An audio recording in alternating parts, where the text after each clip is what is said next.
Anthony Schwager spends his days playing basketball, listening to music, and working at his parents' local honey shop.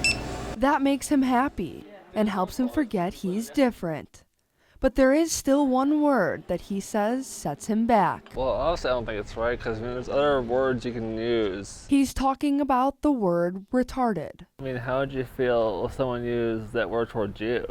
It's not just the word that bothers him, but when his disability is used to make fun of others. Honestly, yeah, I mean, I think there's no other way to put it. That term didn't come about to be used in a negative light. It comes from Latin, meaning developmentally slow. Linguist Philip Duncan says it's common for the meaning of a word to change over time. Words are always up for being able to be changed, and that process can happen strikingly fast. He says that happens in every language. Society changes, and so do the definitions. Over the past few years, it went from harmlessly describing someone with special needs to an adjective used to hurt others.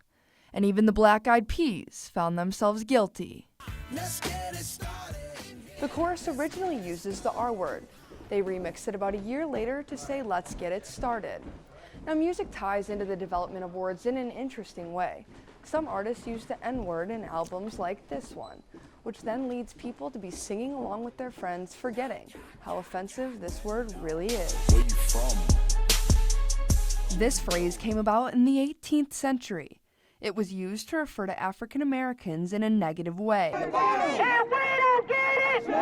The word became related with violent racism throughout history. It triggers anger, sadness, and it makes us aggravated. Freshman Nicole Bruton says hearing this word makes her blood boil. It feels like it's just reverting back to a racist time, and like the history behind the word is just bad, so like why use it to begin with? Duncan explains that old words often come back with new meanings. So a group can oftentimes reclaim a word and use it in a way that's different than others do, and that can trigger a change in meaning. One of those words goes all the way back to 1862, when the Christmas song "Deck the Halls" was written. Gay originally meant to be joyful or happy. As the end of the 19th century rolled around, it changed to mean homosexual. Someone will say like, "Oh, that's so gay."